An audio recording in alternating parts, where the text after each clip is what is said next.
My father, Ilham Tohti, first he was an Uyghur economist. He was a renowned scholar, and also many people call him an activist, although for many time he had clarified he didn't want to be called as a political activist, and because his intention was never political. He wanted to help and he wanted to provide solution, and he's a fixer. And he said, I'm just a scholar. I'm just sharing my scholarly research and findings, and hopefully my academic findings can help the people. Last week, we heard from Jewher Ilham, who was abruptly separated from her family at an airport 12 years ago, speaking out on behalf of her father, Ilham Tohti, and the values he stands for. She explained why his imprisonment is a deliberate attempt by the Chinese government to silence him and to conceal its systemic oppression of the Uyghur people. He was actually sentenced to life imprisonment in September 2014 under so-called separatism-related charges, yet they cannot find any proof still until now to really justify how was any of his actions considered separatism. If you want to hear more about that, do go back to last week's episode, which is part 1 of my interview with Jewher Ilham. You're listening to The Divide. My name is Iris Xu. When was the last time you saw your father? The last time I saw my father was on February 2nd, 2013 at Beijing International Airport. My father was invited by Indiana University as a visiting scholar for a visiting professorship here. It was supposed to be a 1 to 2 years fellowship position. However, he never made it to the U.S. soil. He was prevented from leaving the country at the Beijing International Airport at the age of 18. I accompanied him at the airport. He wanted me to come with him to help him settle down in the U.S. and so I can also get to see America. But because I was a teenager and in the Chinese government's eyes, I was just a kid, they ignored me and allowed me to get on the plane, and that was the last time I've ever seen my family, ever seen my dad again.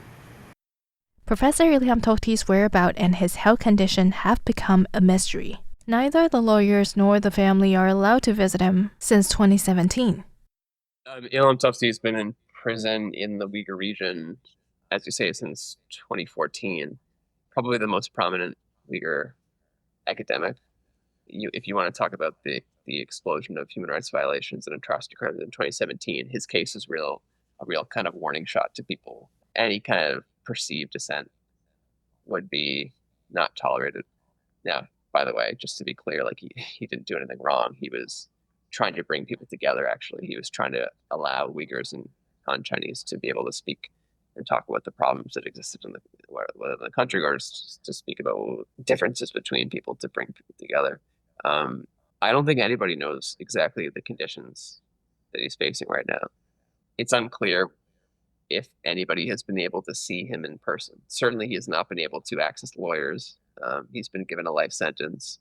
There has been no access to him for many, many years. And again, I think that's a real sort of symbol of like the way in which the Chinese government operates, that these people are just, they're not even going to be given access. Like, don't even think about asking for his release. His charges were nonsense. Everybody knows that. But we're not even going to give him access. We're not even sure what his health is. I'm not even sure if people know that he's alive still. That was Peter Irwin, the Associate Director for Research and Advocacy at the Uyghur Human Rights Project. And here is Jewher. I hear information here and there from different sources, yet none of them are official and none of them were confirmed. Back in 2018, I heard from a former prisoner who was locked up in the same prison as my father. He was able to come to the U.S. and he shared the conditions of my father's prison cell with me. However, we can never verify it because I was never there. And then, and more recently, just a few weeks ago, the EU-China human rights delegation reached out to me and said they have, followed my request conveyed my request to the Chinese officials, basically asked them to grant visiting rights for me and my father, especially like phone call and video call rights.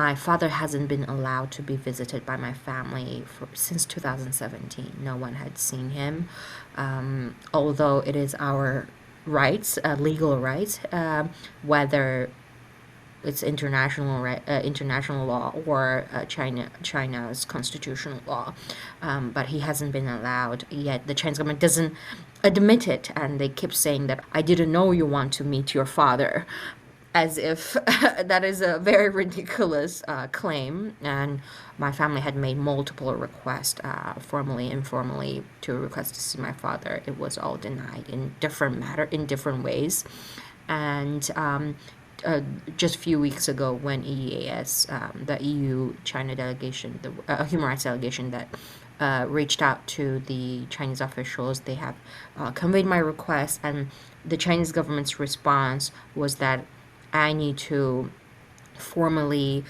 submit a written request without clarifying where I'm supposed to send it to, for them to even consider whether they can set up a call for me and my dad. A few months ago, in March of this year, the Chinese police and state security in Beijing reached out to my family in Beijing and requested to communicate with me, which I did wait until like 3 a.m. for them to call me. However, they never did. I believe this is a manipulation tactic in order to manipulate our psychological state and make us more vulnerable. And that attempt happened twice. They ghosted me both times, and they had made different claims and attempts to say, to basically attempts to have my family silence my work here.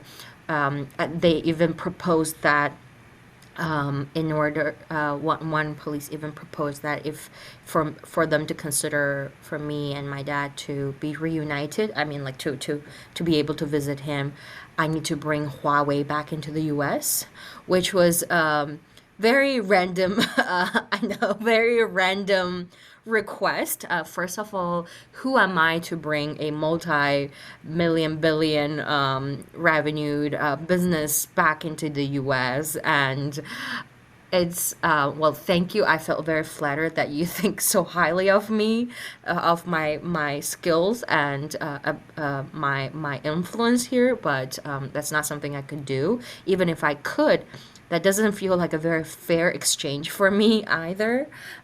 So yeah, it's I don't know if that was an official proposal or was it just as a joke by one of the officials there, and they conveyed that message to my family in Beijing. So yeah, it has been a wild ride because 2013 to 2025, it's a very long time. It's over a decade, and yet many things have changed, but it seems like things have stayed the same. What do I mean by that is that my father is still in prison. That's what didn't change. What has changed is that not only my father is in prison, hundreds of thousands of other Uyghurs, millions of other Uyghur people have been incarcerated in different formats, whether it's through re-education or in prison or put in forced labor. So those are that is why I'm so passionate in like my work in ending Uyghur forced labor and in releasing all the Uyghurs who were trapped in those re-education centers and forced to be indoctrinated, renouncing our religion. Those are the things that my father wanted to prevent from happening, and he proposed so many ideas and solutions, and in order to really help in Chinese government, to be honest, it's really was going to help the Chinese government if their goal was really to promote ethnic understanding between the two groups. But that what they did to my father and the rest of the Uyghur population really proved that the Chinese government's intention was never promoting ethnic unity or the develop the people's lives in the Uyghur region. It was never the intention. Their actions have proven that they have only destructed the society. They might have wanted to develop economically on the region for the sake of the Chinese people who are there, Han Chinese people there, but it was never for the sake of the Uyghurs. Can you imagine, at the age of 18, seeing your father being taken away by police at an airport and never had a chance to see him for the next 12 years? Funny thing was, my mother didn't even know I was coming to the US. My father didn't want my mom to accidentally leak the information. And since I was only planning to stay in the US for 2 weeks, so my father said, hey, maybe don't tell your mom until we're getting on the plane. And I agreed. My mom also was actually not in Beijing at that time. She went back to my hometown in the Uyghur region in Atush to visit my grandmother at that time. So since she wasn't there anyways, I thought, oh, by the time I come back, she's still not back yet, so it doesn't make a difference for my mom. So I would keep a secret. However, I ended up being here now for the past 12 years, as you know.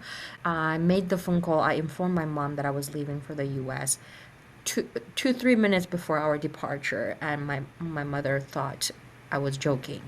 And I basically called. I was like, Mom, I know this sounds crazy, but I'm on my way to America. My father has been arrested. I don't know what's going to happen. I don't know who to call. I don't know where I'm going to land to either, because I don't know anyone there, but my father got me on the plane. My mom was just like, ha ha ha ha ha, you're joking. And that joke, it was never a joke. It was a reality, and it has been a reality, joke like a reality that lasted for over 12 years and most likely will last even longer. And and this is a fate of many Uyghurs. Many Uyghurs, youth especially, never got to say goodbye to their families and never got to see their families again. And many of them yearning for the feeling of their family's hugs, the soup that their mother cooked, and that's something that I yearn as well, that I crave for as well, and I really hope Uyghur daughters and sons never have to feel the pain of being separated from their loved ones, their parents, again anymore. So that's why, there are so many activists, advocates have been fighting so hard in the diaspora, whether they're in the US, Canada, Australia, UK, Kazakhstan, everywhere in the court, everywhere around the world, in every corner, as long as there's an Uyghur human being, they're trying their own ways to do their advocacy, whether it's by opening an Uyghur restaurant to let more Uyghurs, let more non-Uyghurs to know about our culture and our sufferings, or by creating music, or doing research like me. And so yeah, every Uyghur has been fighting in our own way to improve the lives of our loved ones who are trapped. Perhaps you're just as curious as I am about what Jewher is doing today. Now I work for a organization called Worker Rights Consortium. It's a labor rights monitoring organization, nonprofit organization based in DC. We are not a China-focused organization. We focus on labor rights violations all around the world, from Southeast Asia to Latin America to the Middle East to Africa. We focus on all regions. And my role as a forced labor project coordinator, I'm part of the coalition to end Uyghur forced labor. It's a very diverse coalition full of entities and organizations from all around the world, from 41 countries, and it has been, the call to action of the coalition has been endorsed by more than 400 individuals and endorsers around the world. With my work for the past 5 years, we are not only focused on getting research in place and exposing the global supply chains links to Uyghur forced labor, but also to not my work in the WRC, but a lot of our colleagues at the coalition would push for legislations around the world to actually have efficient import ban that bans products that's linked to Uyghur forced labor. And there are also many our allies and our colleagues who have been pushing and advocating for companies to and consumers to really look at their wallets and their incomes to see where are those contributing to, like where are these going to, and what is it contributing to, whether it's a genocide, whether it's a forced labor and sufferings of a people, or whether it's a holiday present. So those are the things that my organization and also our coalition members have been doing over the past 5 years. And we have made quite a few progress, I would say. For example, in the US, there has been a legislation import ban that has been passed, and that is the strongest import ban or like a labor law that has ever passed since 1930s. It's called the Uyghur Forced Labor Prevention Act, which comes with a rebuttable presumption that assumes anything that comes from the Uyghur region, any products, are tainted by Uyghur forced labor. So far, like at least 17 industries have been exposed into linked to Uyghur forced labor, from communication and technology industries to automobile industry to food industry, makeup industry, textile industries, mining industry, and so many more. And I hope more people will be able to have access to these information, whether it's people outside of China or inside of China. I hope people will be able to have that platform to see the truth, just like when my father was really trying so hard to have his resources be shared everywhere so people can have access to the truth. I have came to terms that I know this will be a long fight. I am well aware of that, and I am not prepared to stop. I am not planning to stop. I hope one day we can stop it, because that will be the day when all the innocent Uyghurs who have been trapped are released, all the separated Uyghur families have been reunited, all the Uyghur children who have been sent to state-owned orphanages can finally go back to their families and can study their mother tongue, to learn about our own culture and our own religion freely. And I really hope all the Uyghur women will be able to enjoy the freedom to whether they want to be a mother or not again, because as we know that the Chinese government had imposed forced sterilization on over 80% of the women that were detained. The birth rate of the Uyghur region had dropped more than 27% in a single year, and it's been growing negatively. So this is a way of erasing our identity and diluting our population in a future standpoint. So I really hope all of these will stop, and our work cannot be stopped.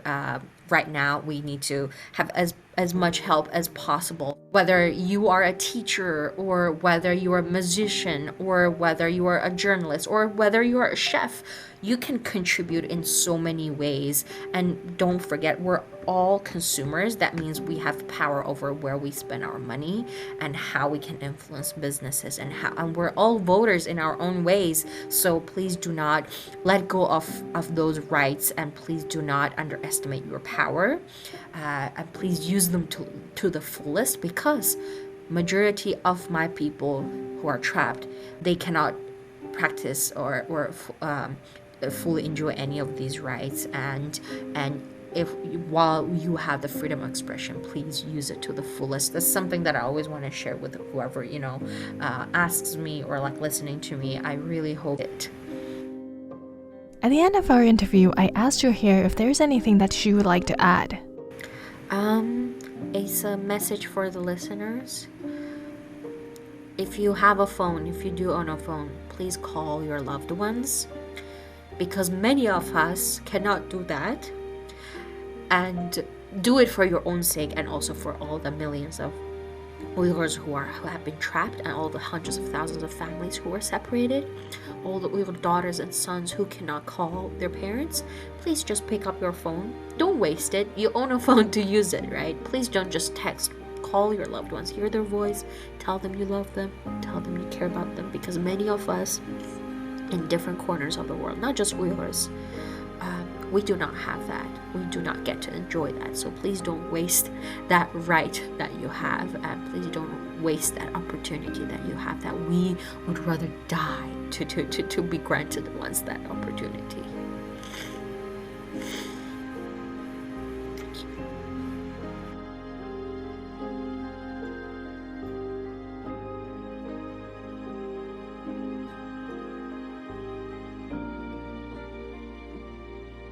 Thank you for listening. My name is Irish Shi. This episode of The Divide is produced by Radio Taiwan International.